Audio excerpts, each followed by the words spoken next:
Welcome back to the Motherhood Collective Co. Welcome. Welcome to the absolute crap show that has been my week. How about yours? Should we just do like a 1 minute download of like where we're both at? Just because I feel like this is one of the crazier seasons for both of us. Yeah. Oh, I feel like we keep saying that. I know. What life the heck? is just not getting any easier. We keep being like, wait, I think our lives are slowing down. Wait, I think we're gonna no. No, it's not happening. No. I was just telling Brady, I think, or Jesse, not Brady, that I think Brady has seen Noah for like 30 minutes this whole week because we have 2 team members that we pay to sit at our front desk, and they just haven't shown up to work this week. Yeah. We're having big problems, and he's training new people, so there's just chaos. And then, mom and 2 kids, basically single mom life right now. Mm-hmm. And I don't know, it was like so nice and sunny, and I was getting out of the house so much. And then it was been nice and sunny, cloudy and gross. So I feel like I've had I was coming out of seasonal depression, which I don't really have seasonal depression, but like the slumps of winter. And then now it was like a little tease and bam, we're right. I know. So I feel like March is kind of always one of the worst months. Isn't that weird? Because you almost think it's like, oh, it's so close to spring. And then it's like, bang. I don't know. Maybe where you live, it's not that way. Yeah, correct. Yeah, we're in Colorado. Okay, tell us about your week. I don't know. It's like I'm such a person that thrives in routine. So I think when things get thrown off, my whole being feels really thrown off. But we went to Florida for a week, which was really fun. And, but like Sunny got sick and Ledger got sick, and it was just a bummer because I felt like I did everything possible for them not to get sick. And if you know anything about me, it's just really hard for me. That's like one of my biggest, I think, triggers for my anxiety and OCD is sickness, especially in my kids, because with Sunny, it always turns into croup. Mm-hmm. So it's like, if you don't have a croupy kid, I'm so happy for you. And I posted this on my stories the other day because I think sometimes people are like, what's the big deal? Your kid gets sick and then they get healthy and it's, but for a kid that gets croup as a response to their body in contracting some kind of cold or flu or bug, their airway swells and closes. Mm. And I think it's their body's way of being like, oh, there's something foreign in my body, I don't know. But she'll wake up in the middle of the night, like gasping for air. And, we take her shirt off and she's having major retractions in between her ribs and, the pulling from whatever this place is called, like your sternum, your throat kind of. And it's just always scary. And I just wasn't that prepared for it because, it hasn't happened since she was like, I think 11 months old. Mm-hmm. So, anyways, I carry a steroid on me because of how bad it gets sometimes. And the nearest children's hospital is like 45 minutes away. And so I started kind of panicking a little bit. Yeah. Anyways, she ended up being okay the next day. I did have to give her a steroid, which I hate. And I brought her to the pediatrician this week for her checkup and have one per her body weight to just have on hand so that hopefully like every single tiny cold doesn't require medical intervention. Yeah. But it's just, that's hard. We came home and then the next day we listed our house on the market for sale. So we got all the pictures done. And then my aunt, who's our realtor, was like, you should get out of the house for a few days so I can do open houses and showings and everything. So we went up to the mountains, and then there were like 85 people in our house over the weekend, literally 85 people. Throughout the weekend, we had to come back down early because Ledger got altitude sickness. He was throwing up. And it was so sad. It was so awful. And that little throw up. Gosh, and it was just kind of concerning because like we were having such a good time, and then your baby throws up, and he doesn't spit up even at all. Like no spit up, and he did the whole like retching thing, so it's puke. That was like Lily's whole first like 4 months of life. Yeah. It was like literal vomit, like throwing up, stomach wrenching, stomach acid throw up. And then it smells like throw up too. It's not like this is not spit up, And I was just trying to evaluate him, and I'm like, he's not having like a ton of wet diapers. His soft spot felt like a little bit dipped to me, and I just didn't want to wait until it became an emergency. So we just drove down the mountain and he was okay. And then we got an offer on our house, full price offer, and we just took it because we don't really have that much time to mess around. We already have like an offer put down on another house that's due coming next month, and we just didn't want it to sit on the market for too long. And like all the feedback we got was like, love the house, hate the neighborhood. And I was like, yep, we were expecting that. Can't control that, but we found somebody. Yeah. And then we had the inspection yesterday. How'd that go? We think it went well. Like we haven't heard back. But they sent in their earnest money the same day, which means like whatever they found was not a big deal to them. Good. Oh, I think they said like that our hot water heater is cracked, which we knew about actually. And that we didn't have any carbon monoxide detectors, which we do. They just don't look like typical ones. So I don't know. It doesn't sound like there's any like monumental issues, but good. Oh, I didn't know that. You didn't tell me that. Yeah, she just texted me that actually. My aunt did on the way over here. Oh, okay, good. So anyways, I don't know. It's like all these like good things and hard things and crazy things, and I'm like trying to live in the moment, but I feel a bit paralyzed because I just want to be like settled. You know how I am, where it's like when my home and my car and my like schedule feels settled, then I feel like I can be a human that like goes out and does. Yeah. I feel like you should mentally prepare that that's not going to feel that way for a while. I know. I feel like it didn't feel like home, this house, until like 6 months in when every box was unpacked. Yeah. Now we had Lily 3 weeks after moving here. At least you have your baby. Right. And maybe you can do it faster than I did, but it was like 6 months and literally until and I still just like, I'm constantly, and Brady says it's because I'm never satisfied, but I don't think that's it at all. I think I'm just a woman. And so like, I constantly have the next project on my mind, except for my husband's never so home fun. to do the projects. I know. Yeah. Same actually. So slow moving.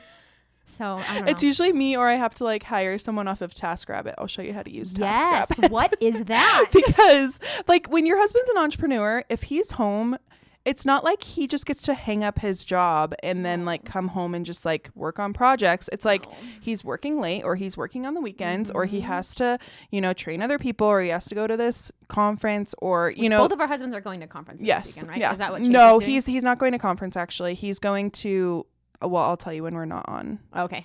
He's going somewhere else. He's going somewhere else. But yeah, I just feel like the free time is not necessarily like, let me do something. It's, it's different. I'm excited about TaskRabbit. Yeah, TaskRabbit. It's like, and Chase is 100% happy to pay for that, because he's like, I recognize that I don't have the capacity to come home and do this stuff. Yeah. So I'm working hard for you to have money to like hire someone else to do it. I've like legit got a list of 45 things I want done in this house. Okay, cool. My recommendation is like, just leave the house when somebody's there and tell them that you have cameras in the house, even if you don't, because I just feel safer that way. Like if there's a worker in my house, I just don't want to be there when I'm alone, I feel you. Anyways, we have a ton of questions. We should probably get to it. So I hope you guys enjoyed last week. Kind of unexpectedly, I gave you guys the Instagram live with Katie, and I re-listened to the episode. It's great. It is like a wealth of knowledge. It is full of gems. If you can get past how bad the audio sounds. So sorry about that. And there was no YouTube video. I didn't think it was too bad. It wasn't. You can absolutely hear it. It's just like kind of, I don't know, like you're listening in on a phone call, which is exactly what it is. Yeah. But the content was really great. So I hope you enjoyed that. We are going to get to your questions. And I know I said I was going to post a question box, but for some reason, everything feels very overwhelming to me right now. Even like holding my phone and like answering a text message is like taking so much mental capacity, which is so not normal for me. So bear with me. I know I said I was going to do that and I didn't. And I haven't been posting anything on our page. We're alive. Well, we're here. Not like you're going through stuff too that's like hard and heavy, and you don't need to share it on here. Yeah. But you also need to give yourself some grace. Like, yeah, I know. It's just weird. It's a weird, unsettled feeling that I literally can't do anything but clean my house. If it's cleaning my house, I can do it. Actually, no, it was really funny. Because Noah kind of breaks me out of that a lot, and he'll talk to me or ask me questions, and he can kind of tell that I've been off. So downstairs, usually when Brady comes home, him and Noah go downstairs and they rough house. I'm not the rough house person. I'm the cuddle, clean, cook for you, give you kisses, boo-boo kisses person. But Noah wanted to have a sword fight. So we just ran until we couldn't breathe downstairs in the basement, because since all I've been doing is cleaning, is I literally have swept and mopped my basement floor, organized everything. Like there's so much space down there right now. So we were playing tag with pool noodles, sword tag, and so out of breath. And it was like the first time my mind has been off of stuff for like 10 minutes in the last 2 weeks. So it was really nice. So I love that. I can focus. Let's get to last week. I asked you guys questions. And there was actually a lot of questions. And I think a lot of people that ask questions don't actually listen to our podcast because isn't that true? Yeah, I know how many followers we have and I know how many people listen to our podcast. It does not line up. So I know that there are questions we've already asked. And since you people are already answered, since you people obviously listen to our podcast, I'm not going to be answering questions. We are not going to be answering questions that we answered in the podcast we recorded. So let me go and find these really quick. I'm eating sourdough right now. Chocolate sourdough that Amanda made. Good. Okay, here we go.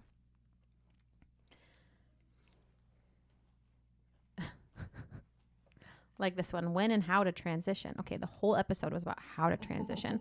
Baby's almost 9 months and won't sleep alone for over 15 minutes. So how? If your baby is 9 months and won't sleep alone for 15 minutes, I would say it's probably not the time to transfer and transition out of co-sleeping. In my mind, that tells me that baby is not ready, that they need you. They're waking up to see if you're there. And I don't know. When was Sunny ready?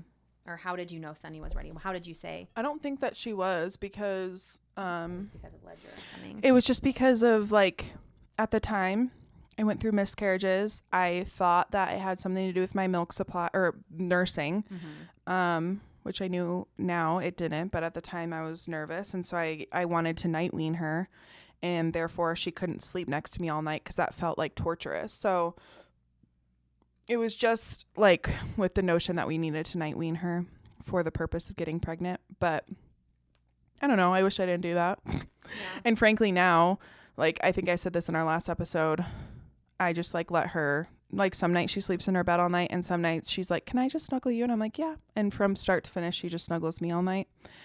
But I mean, I don't know. That's a hard question to answer because I don't know if like any There's kid, not one answer. I don't know if you're ever, whether it's you or the kid, both fully ready at the same time. No. Like I think at some point it has to be like rip the Band-Aid off. Yeah. Don't you think? Yeah. And if you listen to our episode, you know that we did it because Brady needed it, right? Like legit for his health. and Noah, I think really was ready. He was already sleeping so independently. He was sleeping through the night. And like I said, I put him to bed and I didn't hear from him till the morning. Right. So that told me he doesn't need me very much right now. And maybe he woke up, wants to eat or something. I don't know. But there was no like waking up to see, like Lily wakes up and she just touches my face. and you know what she does? And I freaking love it so much, is she rubs me when I'm like feeding her. So she'll like, sometimes she wakes up and she won't even eat. She'll just find my arm and she'll just stroke my arm until she falls back asleep. Yeah. But that tells me that she needs me there. And I'm not going to be transitioning her until that's done. Yeah. Because that would break my heart. I know. You know what I mean? Yeah. Ledger's actually a lot like that as well. He will, like when he does stir in the night, sometimes I'll just kind of peep my eyes open to see what he will do. And a lot of times he gets just like progressively more and more upset. And the minute he can even just like smell me or touch me, he falls right back to sleep. Yeah. So even if he's not nursing, I'm like, I love that for you. Because how much longer until you were like screaming if I hadn't been right there when you're like just wrestling a little bit, you know? Yeah. I would say, one of two things. Either, do I have chocolate on my face? No, do I? No. I would say either it has to stop because you or your husband are not doing well, or your baby's sleeping through the night and you feel like they're ready. And that's like a sucky answer, but that's what it is. Yeah. Safety while co-sleeping. We chatted all about safety while co-sleeping. What did we call that episode? Like safe bed sharing. Yeah. And let me just look up what episode number that is for you, because just go listen. Yeah, we like really dove into all of that very specifically. That is our more heated episode. Is it? Where we give a lot. I don't know if it's heated. We give a lot of opinions. I don't know. Do we usually give a lot of opinions? No. That seem like one-sided? I think we did that time because we got a little. Oh, I remember what episode, because I think we were speaking from a place of why weren't we given this same permission that we're trying to give other moms when we were first going through this and navigating it. So I would say it's just a passion of ours. It's just something we care about, and we want women to feel empowered. And I just love that statistic. I bring it up 100 times, is like the majority of moms or parents who are co-sleeping did not set out to co-sleep before they had their baby. which means we need to increase the amount of information on how to do it well and safely instead of just shaming people out of doing it altogether, because it's going to happen. I'm glad I looked this up because I would not have found this. We should rename this. It's episode 37, postpartum bed sharing and beyond. But episode 37, if you want to look into more safety issues while co-sleeping. I have been co-sleeping and want to, but it feels hard. Baby won't nap. I can't put my baby to bed. My back hurts. I just feel like something is missing or I'm doing something wrong. I so want to enjoy this season. Is it hard for everyone? I don't know where to turn for help. I will tell you, I have 2 very different co-sleeping experiences. With Noah, co-sleeping was easy. Second nature, never thought about it. It was great. Loved it. It will always be like one of my most cherished memories of motherhood. With Lily, I had a lot of back pain. I had so much in the first few months. I had so much back pain, which was weird because I'm like, okay, my husband's a chiropractor. Like, I'm exercising, and this is my second time doing this. This was not my experience last time. This is so weird. And then on top of that, she was saying like baby's not napping. Lily naps really great, so I don't know about that. But I think that baby to baby, it can be different. So definitely mom to mom, it can be different. Some moms have the experience that I had with Noah. Some don't. So if you're bed sharing for ease and you're having all of those problems, maybe it's not the best option for you. But if you're bed sharing for the attachment and you're willing to fight through those, then I think that it's still worth it. Yeah, that's a really good point. I haven't really like experienced that. I think that I would have a different opinion if I did, because I think that without quality sleep, whether you're pregnant or a parent, you are just really set up and predisposed to a lot of physical, mental, emotional problems. And so I think sleep is so important and so vital. So if that is like struggling for the sake of this journey, I would really reassess what's the most important to you, because if you're not getting any sleep and you're hoping to co-sleep so that you can have this bond with your baby, but then you're so tired that throughout the day you're finding yourself snapping or not being yourself or whatever, like you kind of have to weigh the pros and cons of that, right? Yeah. And I wonder how old this baby is, because if you are still wanting to co-sleep, there is just something to be said for consistency. Noah co-slept great, but didn't nap. So I would have to sleep with him for a nap. That's what Ledger's like. Ledger's not a huge napper. Yeah, that was Noah. Yeah, if he's in his carrier, if he's in his little like on me, he'll nap for a long time. Yeah. But if he's not, he's like 20 minutes out and wakes up. Noah. But he sleeps so good at night that I can't really like complain about it. I'm like, okay, whatever, that's just your thing. Yeah. Sunny was a bit more, I don't know, wanted to snuggle more than Ledger does, I think, overnight. And so she was much more like aware of me all the time, kind of how you're describing Lily, but maybe not to like the same degree. But she napped so well. It's so funny how they're all so different. Lily, because like with Noah, it's very important to me to have one-on-one time with him. So from the get-go, from the time she was like 3 months old, I started setting her in her crib for her naps. And some days she would nap like a boss in there. Some days I would set her down and she would instantly wake up and it was not happening. I just put her in my carrier and go. But I always tried. I consistently tried. And until she was like 6 months old, it was just the first nap of the day. The rest of it, she was in her carrier. We were going. But I kept trying. And now I set her in her crib for her nap and she naps an hour and a half, 2 hours each time. And then she wakes up and she's just so freaking happy in her room, which blows my mind because that would never have had happen with Noah. She's like playing with her little flower. She's got little Daisy mobile, like a baby mobile. And she's like playing with that, or she gets her dolls or her stuffed animals. And I like don't even hear her. I'm like checking the monitor. I'm like, did I just hear Lily? And yeah, here she's just playing. Aww. So fun. I opened the door and she's smiling, but it did take consistency of me trying. And then it also took me not getting frustrated when it didn't work. Yeah. I mean, I will say like, that's just I've not even tried that with Ledger. Like I kind of feel bad for him because there's probably not a nap he's ever had that's not been interrupted by something like by a dog barking, by me needing to like get up and go pee, or like by Sunny at some point, or us needing to get out of the house. And so I haven't really given him the opportunity to be undisturbed in his own space. So I don't know. I'd be curious to see what that would do for him. Yeah, I would just say Is it this hard for everyone? Yeah, for a lot of people it is. Don't feel like you're alone. You're not doing anything wrong. Every baby is so bio-individual, so different. They have different needs. They come with their own instructions that you can't beat yourself up if their instructions are different than somebody else's. Mm-hmm.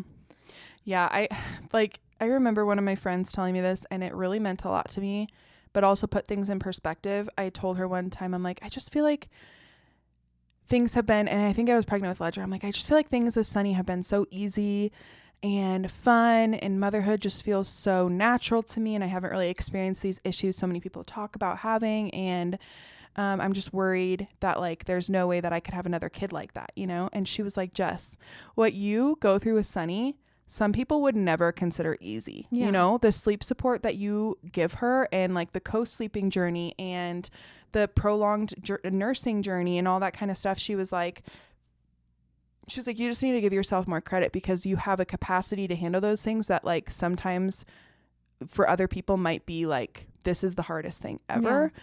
And so I think sometimes we kind of like have different definitions of hard. Yeah. And so I think that that's like, I don't know. I just say that to say that you can't really compare what somebody else thinks is hard versus, you know, because like somebody could look at my journey with Sunny and be like, I would never do that. That's way too hard. And then for me, I'm like, oh, but it's really sweet to me, you know?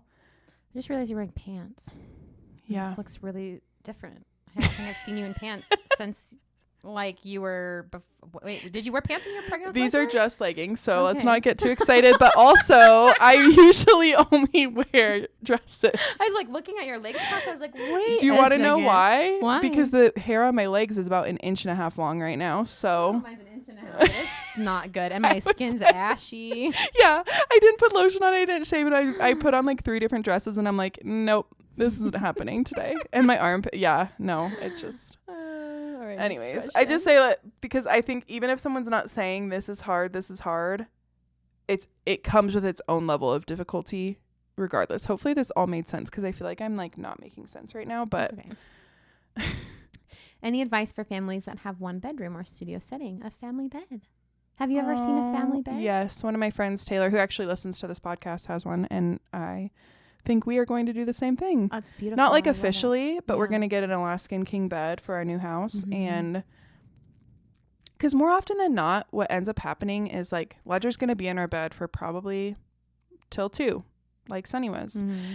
And then we're going to get pregnant again, and I'm going to be pregnant and trying to transition to Ledger. And then Sunny's going to probably come back in every once in a while. And I just like, for all of the sake of all of our sleep, let's just have the space for it. I know. And I know like a lot of people that I see online do like 2 kings, and they're like, they use floor beds. So they just get wooden slats for the floor, because if you do a floor bed, you have to either stand it up against the wall every day so it doesn't mold, or you have to have some kind of airflow underneath of it. That's so funny. I didn't know that was a thing. And Sunny, like, and maybe it's not in Colorado, but like, I don't know. Sunny are very dry. Sunny had her bed on carpet, her floor bed on carpet for like a long time. She just got a big girl bed like not that long ago.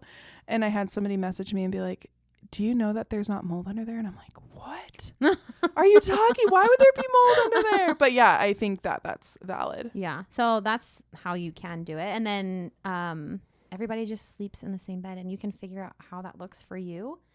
I feel like you and your husband could be like, this is how I picture it when we do it, is like Chase and I in the middle so that we can snuggle, and then Ledger with me, and then if Sunny comes in, she can go on Chase's side, and then dogs at the foot of our bed, and then go from there. Well, Noah, Brady and I, that we started co-sleeping in a 1-bedroom apartment. We had a 600 square foot apartment. What size was your bed? It was a queen. It's the one Noah is sleeping in right now. That would be a lot. Probably why Brady lost 25 pounds. Yeah. Because I have to sleep on my belly like in a check mark. Yeah. That's how I sleep, like a check mark. Yeah. And then that's how I sleep when I'm not co-sleeping. When I'm co-sleeping, the other thing with Lily this time is I feel like I have more anxiety. Where with Noah, I was just like so confident he was going to be fine, but with Lily, I'm like, I feel that way too. I'm like constantly in a state of like not completely asleep. Which is so weird because I did not experience that with Noah.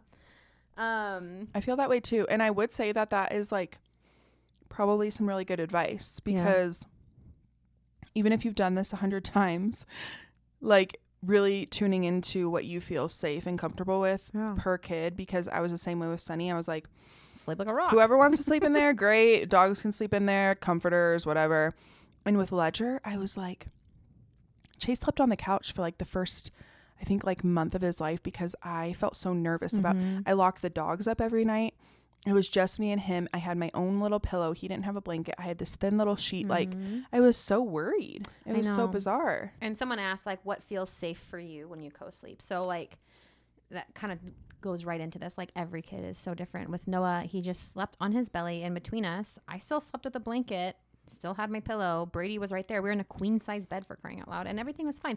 We have a king size bed, and it's only because our first bed that we were co-sleeping with was very high up. It was like a very high platform off the bed. This bed is like 8 inches off the ground, and I create like a little barricade for Lily. So I'm on the outside, and we have this really long, like, flat pillow, but I like push it. Brady probably only has like the space of a twin size bed, because I'm so nervous about him touching her. I'm like, just stay on your side.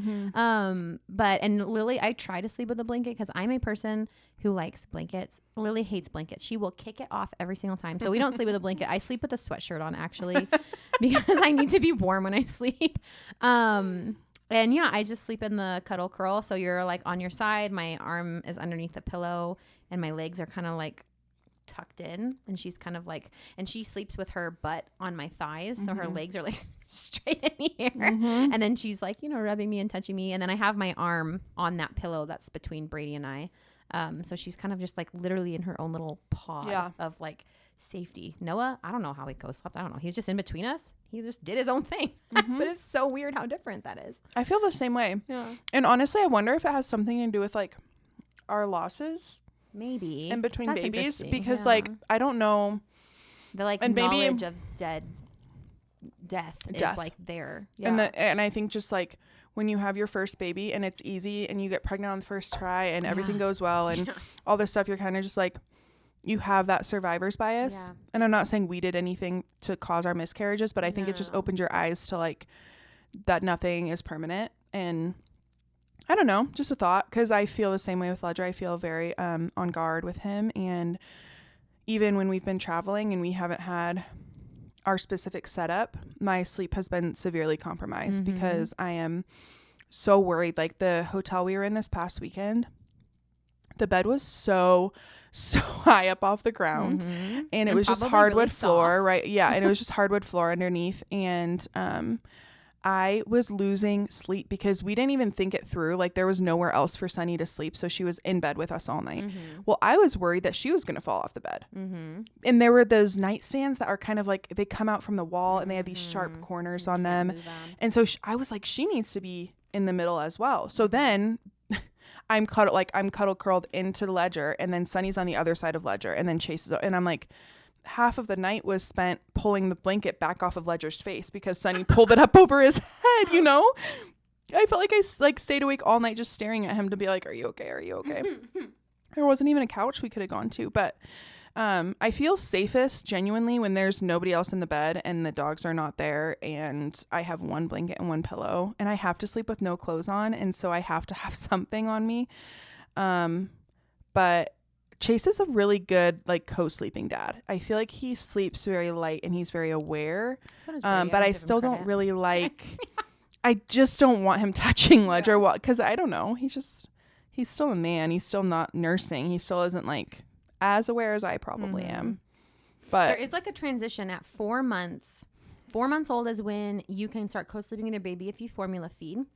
4 months old is when your husband can start co-sleeping, like you can leave and he can be in there. Like that's when it's considered safe for any responsible adult who's not drinking, smoking, anything like that, to be sleeping with your baby if you're doing it intentionally and safely.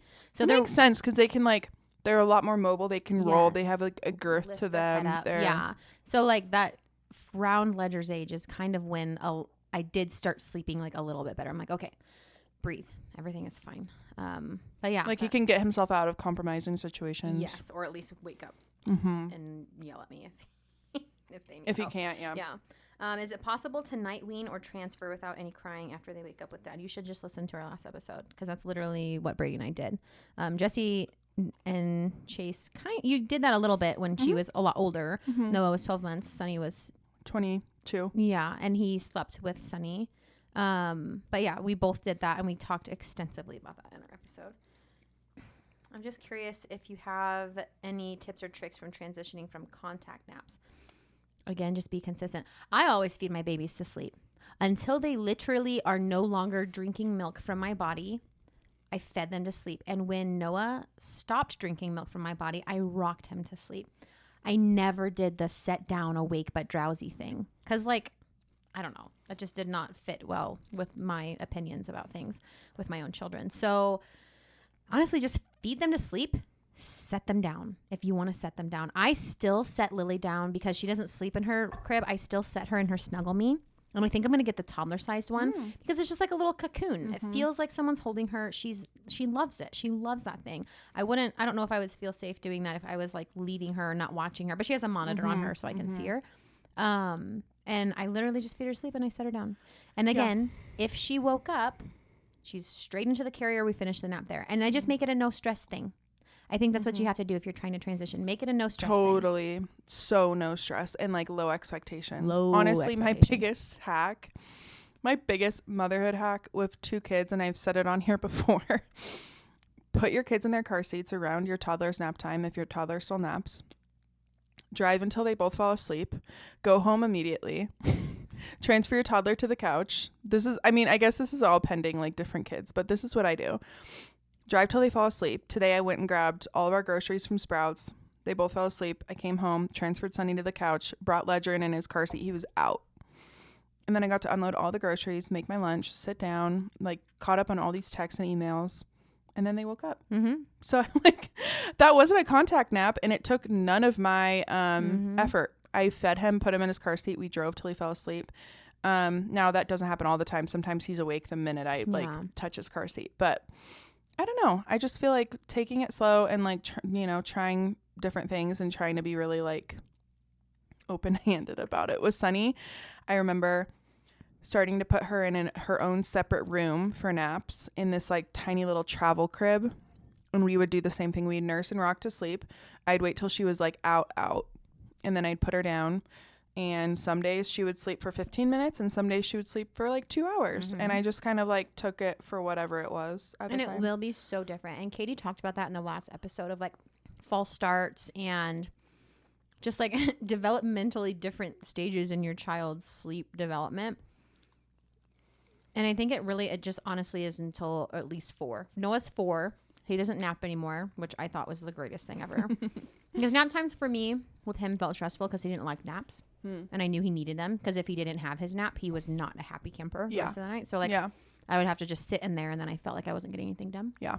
But with Noah now, he just goes to bed at night and he sleeps consistently. It's like not a problem. So he needed four full years to be like, I don't know what like Western society deems as successful sleep, but and that's the thing is like you have to like choose what your definition of your success or your goal is with your kid, because I don't know that I ever really had one. So maybe that's why I feel very content with the journey. Like I never got to this point where I'm like, I cannot wait till my kid doesn't need me to go to sleep or, like whatever, take a nap. And I think that that's probably why it's always been like, yeah, Sunny needs me to fall asleep.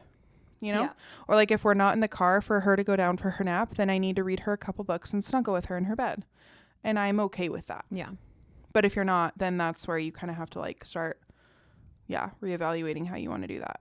Yeah. And you can also reach out to Katie. Do you know she charges, I'm not going to say the exact price because I don't know if that's disrespectful, but it's less than $200. Less than $200. Do you know I paid $1,000 for my sleep consultant? And I told her, she told me what her pricing was. And I said, Katie, you better raise those prices, girl. Like you better raise those. So you better jump on it right now. Yeah. Reach out to her if you're wanting help, because that is, she's so kind. She's so kind. She is really sweet. So not judgmental. So will my baby ever independently nap while we co-sleep at night? Yes. If you follow all the clips that we have been talking about, I think yes. I say yes, but Noah, he did. It just was not the way it is with Lily. So when I talk about Lily, I'm like, yeah, I just feed her to sleep. I set her down. She naps for 2 hours. It's great. That's not how it was with Noah. So it really just depends on your baby. Maybe they will. Maybe they won't. I don't know. I also wonder, like, what, and maybe this is just a really naive question. What do stay-at-home moms need? Like, if you, I don't want this to sound mean. Okay. So please tell me if this sounds rude. I just wonder because I'm kind of just like evaluating my own life as we're reading these questions, you know? And like, I guess I've never thought that like I really have anything else to do but like hold my babies for their naps. And so I guess I sometimes wonder like what are people trying to do that they need, like even chores, like because the wild bird is like such a lifesaver. And I don't know, have you done Lily on your back or did you? Yeah, all the time. Because I know sometimes like when the carrier's in the front, you're like, oh, I can't, you literally can't wash your dishes that well. Yeah. But like when they're in the back of you, I feel like you can just power through and do whatever, and you're kind of both getting what you need. And I mean, I say this and then I'm like, of course, maybe like you need your space and you like straight up just don't want a child attached to you for like 2 hours, which is totally fine and valid. But I guess I just wonder like, what else do people need to do? I needed to clean. Yeah. When I had Noah and we were in our new house after my 600 square foot apartment and he had his own room, and I'm like, okay, I want to set him down for a nap because I was going through EMDR.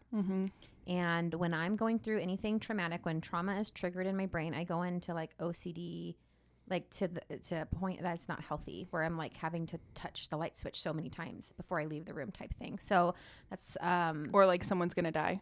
Yeah. That's literally how my brain works. Yeah. So I'm like, if I don't do this 6 times, someone's gonna die. Yeah. No, it's like literally, or I have a lot of those things. Yeah. And it's only we've never talked about that. And we should, because it's literally my life for the last 2 weeks. Yeah. But when I was doing all that and I wanted independent naps with Noah, it was because I needed to like bleach my baseboards or something ridiculous. You know what I mean? So I don't know. There are things I think it's valid if you want your baby to nap independently, but they might not.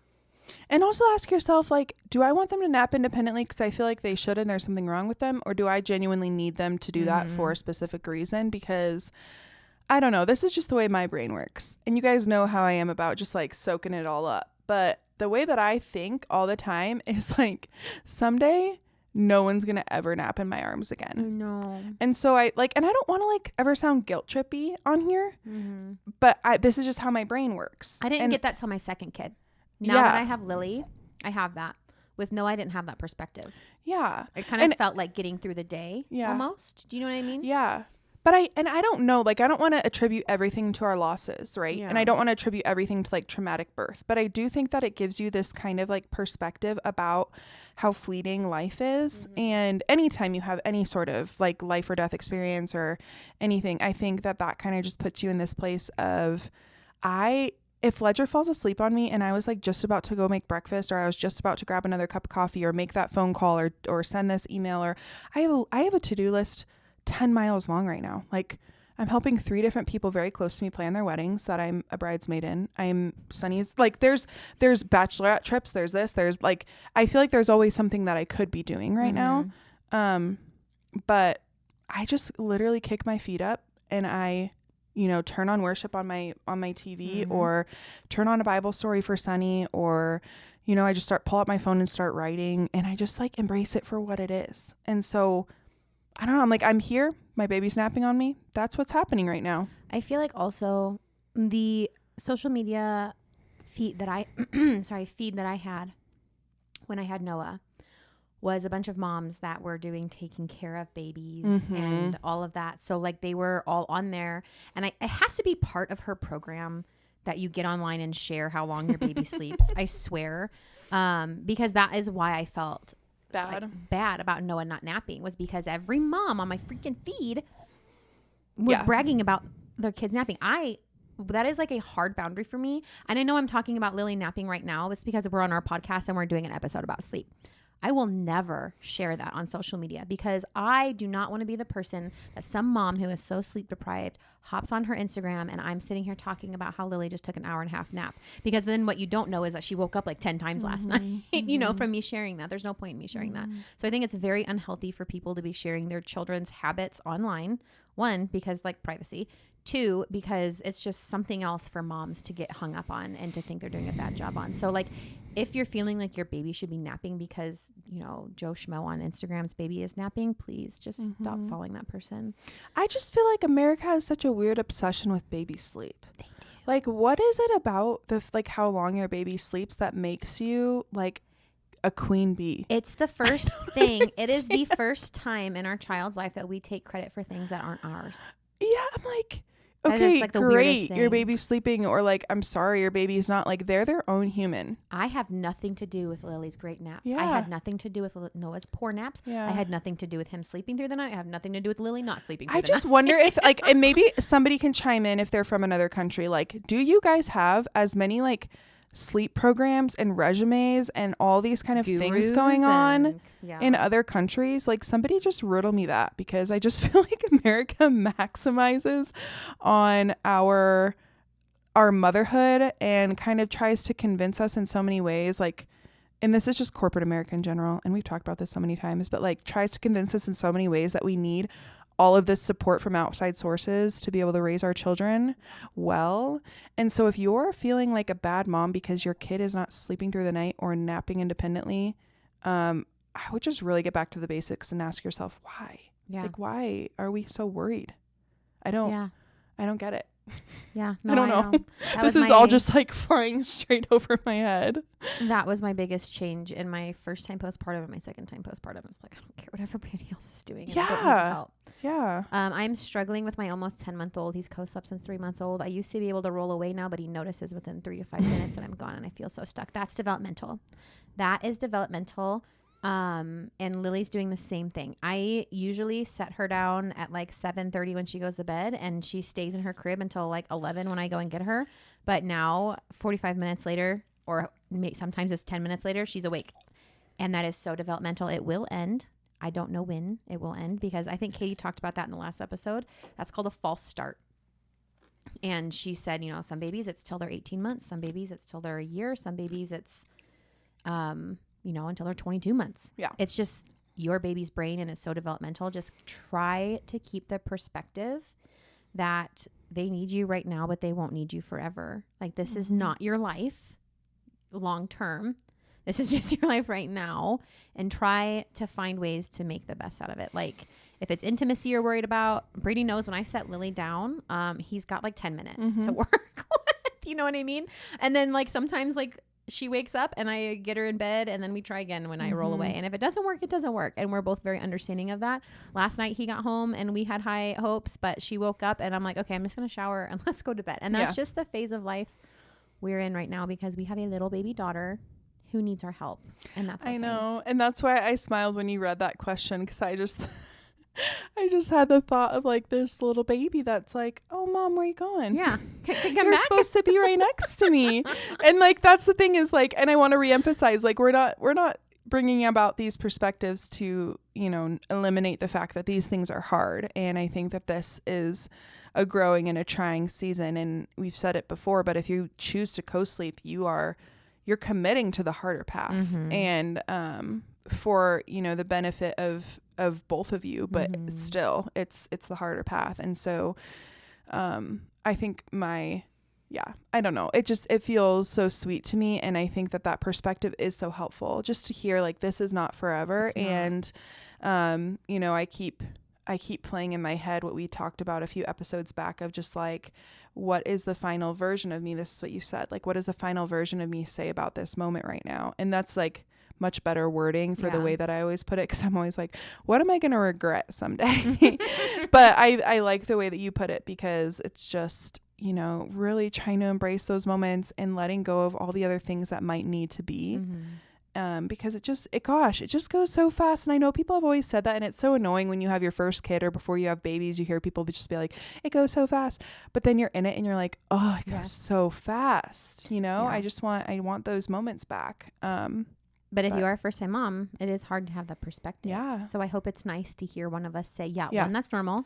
2, it's developmental. It will end when your baby's brain is ready to stop doing that. And 3, you're going to look back on this and it's going to be a short amount of time. Pinky promise. It feels so long while you're in it, but it won't always feel that way. And I did, like, side note, I did always feel like Sunny's sleep when she was younger was directly correlated with like what she did and what she ate that day.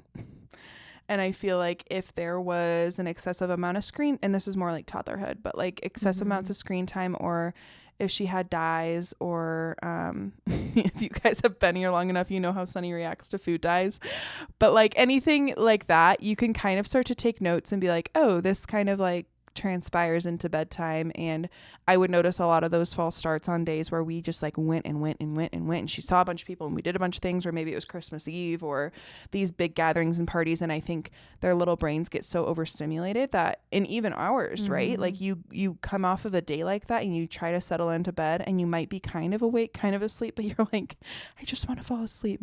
Our babies are no different. And so I think even just being able to see that and give them grace in those situations, or if you know you really need to get a good night's sleep that night, like try to do no shows, try to do lots of sunshine, you know, no sunshine, outdoor time, and not a lot of processed sugar, and just kind of try to set you both up for success that night.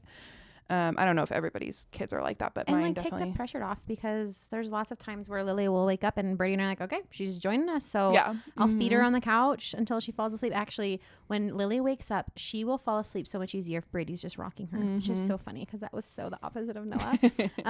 And then, or like we'll just be in bed and we'll just watch a show. We'll turn on a show, and Brady and I have like a lot of shows we watch that we talk about, because there's like gossip, like Love is Blind and Married at First Sight Australia right now. And so like they don't feel like we're sitting there vegging out. So we can Love is Blind is on tonight, isn't it? It is the reunion.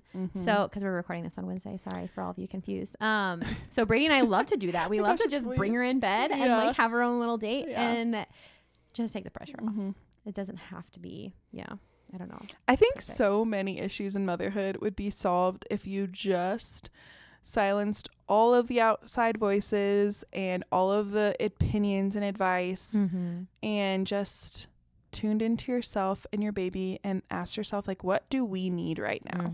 What feels best for us right now?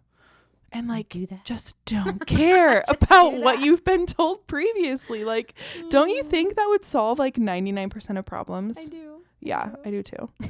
How do you balance co-sleep and intimacy with your spouse? We talked all about that in episode 37 and I keep saying last episode, but the episode before, which I think was episode... I know, we're all jumbled up over here. 37 and episode 54. We talk all about that. So hop on to that episode. And then, how do you know when is the right time to transition? Sorry, we already answered that. I'm just reading these and I'm not really processing them before. Oh, I like your nails. Oh, thank you. They're really grown out. They're blueberries. Mine are too. I just got like clear coat on my nails, but look how thick it is. It's like really gross. And like so grown out too. I just want really bad grown out. I was gonna get them done tonight, but we had to record tonight because our husbands are leaving tomorrow. Whatever. Hopefully not, actually. Transitioning from co-sleeping to their own crib. However, the crib is in our room due to space. Listen to our episode. What did I just say it was? Episode 54, transitioning your child. You can literally do everything that I talk about, at least with Noah, and have the crib in your room. As long as your husband is ready and willing to step in and you just stay in the bed and be quiet. Okay, I don't know. My kids can smell me. Like, is it dark enough? Maybe you need to sleep on the couch. I don't know, for a couple, a little all bit, I know is I can walk into a room and not say a single word. And like, okay, coming home tonight, Ledger's going to be fast asleep in Chase's arms in the rocking chair. Yeah. I am going to walk into the room and it's going to take 5 minutes for him to wake up and be, yes. I feel like that was Noah. I do feel like that. Oh, and both of them, like, gosh, my dog, like all of them, they could just smell when I'm there, when I'm present. So I don't know. That wouldn't have worked for my kids, I don't think, to be in my room. Well, can you put the crib in the closet? Yeah, even the closet, or like the living room. When we had our 600 square foot apartment and I fought co-sleeping. I'm sorry, I'm chewing while I'm talking right now. It's so gross. It's okay. That's like really the best friend dynamic everyone's going for on here. Like, I feel like we're just talking to our friends. Like, hopefully you do, because I'm pretty sure I burped and hiccuped and. When I was fighting co-sleeping, so we were in the 600 square foot apartment, so tiny, like so tiny. I didn't even have enough room for a crib, so I had a pack and play in our closet, and like we had to take all of our clothes out of the closet because only the pack and play could fit in the closet. So I don't know, you just kind of make it work, but you could try doing what I did with Noah, just you know, in your room, or try to move your crib even into the bathroom. Like take it out of the bathroom in the morning, maybe put them in the bathroom at night. I don't know. Just fill up the bathtub with pillows and throw them in there. No, don't do that. Don't do that. But they'll be fine. Put them in the kitchen. I don't know. I feel like there's... Put them in the sink. What are you talking about? It's not that. That's not what I'm saying. Why does it have to be in the bedroom? That's my question. Anything. Why does the baby have to be in the bedroom? Why does sex have to be in the bedroom? I know. We have this box that we put ourselves in the bedroom. You guys can move to the living room. Let your baby sleep have and your have room sex if you want anywhere. To. Yeah. So like it doesn't. There are ways you can do it. I'm just confident. Don't put your baby in the sink or the tub. What about naps? We've talked a lot about naps. How? Listen to episode 54. When do you know your baby is ready to go to his or her own room? We answered that. And then this one, my baby will resort to crying. This is our last question. My baby will resort to crying when he's in his bed alone, and I haven't found how to get sleep again. Well, if you are trying to avoid crying, your baby's not ready to be in their own room. If you're not trying to avoid crying, I would reach out to a sleep consultant like Katie, the not so tired toddler, and get help, because she can maybe help you do that without so much crying. And listen to episode 54. Everybody should listen to that before they ask questions, because I talked all about like literally step by step what we did with Noah. You flipped your hair and listened to episode 54. Because I seriously gave all the steps on how to do it without crying. If you're trying to get to independent sleep in the room, so just do that. Do that when we talk about do that. But also, like, I just don't think, and I said this in our last episode, I just don't think there's a baby on the planet who's going to not cry when they're apart from their mom. I want to cry if I'm sleeping in bed by myself. I want to cry. I'm a freaking 30-year-old woman. Okay, also same. My husband's leaving tomorrow, and I'm like, Mom, can I come sleep at your house? I don't want to be alone. Like, I texted him, and I'm like, so I wish you had a guest room, and we could just have a sleepover all weekend. I don't like the idea of sleeping by myself. So, I don't know. I think that's another thing that's just so weird about America, because why do we all need to sleep by ourselves in our own little rooms? And like, how privileged are we that we have homes that have all these separate little rooms where everyone can have their own little space? And like, you look at so many other countries, judges you because you co-sleep when people literally don't have. And you look at like other countries, and it's like they have these multi-generational homes, which I've always been so envious of, right? Like the culture behind your grandma and your mom, and everybody's just like rallying together. Like that's, I think, where the village originated, right? And I'm using quotation marks because we don't really do that in America, but just the people that are truly there to serve each other and do life together. And then, you know, and they probably have like 2 rooms, like every family has their own room, maybe. And then you come here and we have these like what most people would deem mansions, and everybody has their own little space and their own little closet and their own, you know. And I don't always get it, because I think when we look at like the history of humanity, like we're meant to be in our own little packs, in our own little, you know, families together. And there's like a togetherness that we miss out sometimes living here, because it's just not embedded in our culture. Our culture is so independent and hustle and bustle and work and separate and, you know, money at all costs and independence at all costs. Like, get back to the workforce as fast as possible. That is literally where all this sleep stuff came from. Get back to the workforce. We need women and men back, worker bees, to make us money.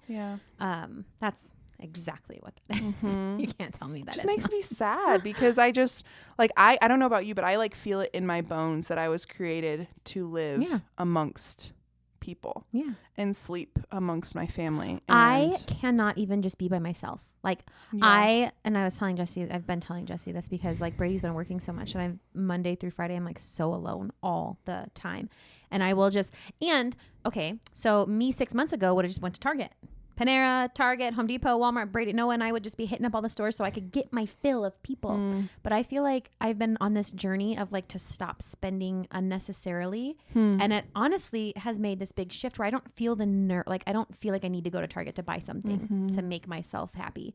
So I'm like, I'm missing out, like what do I do to get people into my life throughout the day? You know what I mean? And I'm not finding that, which I think is also contributing to why I've been having a hard time, because I'm just like alone. Like I can't just go to Target and not buy Noah a toy. I know. This is not how that works. I know. And I can't just go to Panera and not spend $40 freaking for Noah and I to eat lunch. So it's like, And that's why I also feel like winter is so weird like that, right? Because I just think that, I don't know, like I was signing Sunny up for soccer today because that's just been one of the things on my to-do list, and I wish I could pull it out and show you guys. There's 45 things on my to-do list, but one of them was sign Sunny up for soccer, and I'm so glad I did that today because it starts like next week or something. Wait, what? I thought I said April.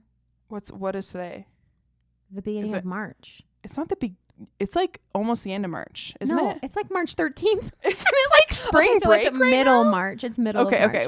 I think it starts like the April first 6th. Saturday of April. Yeah. Okay, we have a little bit more time than I thought. Wait, the first Saturday of April, is that our book club meeting? Yes. Okay. I'm just hoping, like, I'm just hopeful that it won't be in the morning. Okay. Well, if not, we have husbands. I mean, they can take them. True. It'd be sad though, but yeah.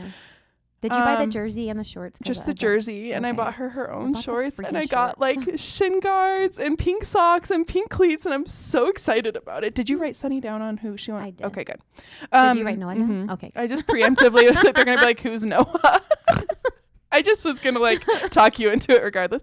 But okay, I say that because I just feel like spring and summer and fall are so much like, let's get out, let's go, let's do. And then winter is this weird dichotomy. And then you throw in, at least for me, I'm speaking for myself, you throw in the dynamic of like you're out of your routine, you're moving, there always feels like there's something that needs to get done. I feel like I need social interaction, and I haven't had it at all because I'm just like, I have to do all this stuff that needs to get done or else, you know? And like for a while that was like fixing all the stuff around our house so that we could even like put it on the market. And now it's the thought process behind, you know, physically moving and what is that going to entail, and like signing all these papers all the time. There's all this stuff we need to do, going to our new house all the time because they have all these, you know, questions and roadblocks. And I just feel very constantly consumed. And then I like look forward to the day of just not having all of this go on. But then I'm like, I don't know. I want to learn how to operate amidst chaos, but I just feel like I shut down, you know? I feel like some people like are in the midst of chaos and they like rise above and they're like so awesome. But I feel like, you know, that analogy of like all the plates spinning above your head and like which one drops. I feel like my plates are always dropping because I don't know how to like function amidst chaos. Yeah. If my mind is busy, like I feel a bit paralyzed. You know what I mean? I don't even know how we got on this topic, but it would just be nice to be able to like operate in a different kind of way sometimes. Like, or like put things on hold and be like, okay, there's physically nothing else I can do right now about my chaos. So might as well go to the park. Yeah. You know? I think that's literally what you have to do. Yeah. It is a snowstorm outside right now, so we should probably. Oh my gosh, I forgot about that. Yeah, it was like a questionable decision coming over here. But I was like, I need to see you. I have like, I don't even care about recording. Like, I haven't seen you in literally so long. So hopefully we wake up tomorrow and the blizzard is not a real blizzard. It was just bad weather telling. We'll see. But I mean, I kind of hope the boys' flights get canceled. No. Oh, Brady is getting to this conference. He will walk there if he has to. He's like, how much money do you need to get me there? Like private plane.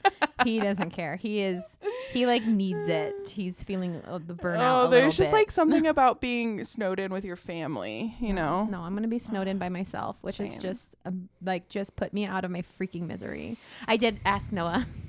I said, I was putting him to bed last night. I was scratching his back and I said, hey, Noah, Daddy's going out of town this weekend. Do you want to sleep with Mommy in Mommy's bed? Oh, fun. He doesn't want to. Oh, I'm telling you, the kid is just, he has always been just like, don't touch me when I'm sleeping. That's my only option. Like, I don't see, like, cause I've been preemptively thinking about this weekend. I'm like, I don't see a world where I could do bedtime by myself where Sunny's in her own room. No, I do it. That doesn't happen every night. Every freaking night, and Noah's in his own room, and like she I'm not kidding you when I say the bedtime process with her is upwards of an hour and a half long. Oh, okay. So if I have like, and Ledger's been doing this 5 a.m. to 5 p.m. thing. I don't know if your kids ever went through that, and it must be from Florida, and then the time change, like, and I don't know, crazy, but like. He is down for bed at 5 p.m. and he wakes up at 5 a.m. and I'm trying to push it to even like 6 and 6 or 7 and 7. But that means like he wants to be like asleep by then. And so I don't know. I think I'm literally just going to be like, all bets are off. We're doing a movie in our bed. Sunny, you're sleeping. I know. Next When to me. when my dad went out of town, my dad hunted, so he was out of town all the time. Yeah. It was like a party. Like, it was so fun to sleep it with was mom. so fun yeah. to be in her bed, and we would like order out and watch Lifetime movies on her TV in her room, because like we didn't have TVs in our room. So maybe it's a girl thing, because I have those Yeah. same memories with my mom, but I don't think my brothers were there. Well, I'm gonna try to get Noah into my room, because Noah's like my little bestie. Yeah. So like, because he goes, well, what if my mask falls off, because he sleeps with a eye mask on. I was like, we just put it back on. He goes, well, what if he's like making all these excuses. What, can I bring my Star Machine? I was like, oh, sorry, we can't bring your Star Machine. He goes, I don't know if I can sleep without my Star Machine. What kid are you? So confused. Oh my gosh, it's so funny. It's so funny. All right, we should probably end. All right. Oh, right at an hour. Oh, look at that. Yeah, goodbye, guys. See you next week. I don't know.